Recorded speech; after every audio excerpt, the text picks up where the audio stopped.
A panel of 3 appellate judges heard arguments about the Trump administration's use of the Alien Enemies Act, under which more than 400 migrants have been deported to El Salvador. The 3 judges were all appointed by different presidents: Trump, Obama, and George Bush Sr. A government attorney today argued that D.C. District Judge James Boasberg's order temporarily halting deportations under the Alien Enemies Act is trying to undermine the president's executive power. The district court's order represents an unprecedented and enormous intrusion upon the powers of the executive branch. So today, the Obama-appointed judge seemed to be siding with the migrants, even insisting, quote, Nazis were treated better under the Alien Enemies Act.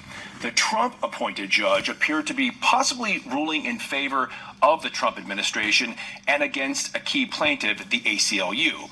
The Bush-appointed judge did not speak. Now, if this appeals court rules in favor of the Trump administration, it can continue deporting under the Alien Enemies Act, but if not, the case could ultimately end up before the Supreme Court.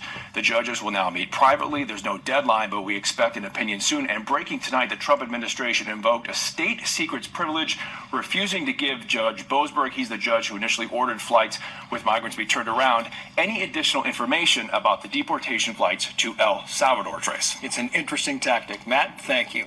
Well, President Trump and transparency both on display at his cabinet meeting, where agency leaders went around the room on camera touting the administration's accomplishments in the first 60 days. The senior national correspondent Kevin Cork live in D.C. with more on that. Kevin, good evening. Evening, Trace. Another day and another bout of unparalleled transparency on full display at the White House. Cabinet members, as you point out, touting department successes and milestones achieved by the administration.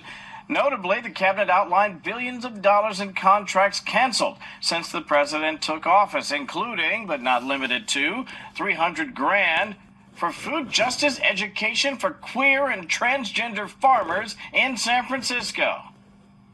I'm not kidding. Also, cutting $600 grand to study the menstrual cycles of transgender men. $830 million on surveys. And this. We canceled another contract out of a university in the middle of the country that focused on getting more diversity, equity, and inclusion into our pest management industry. Again, these are nonsensical.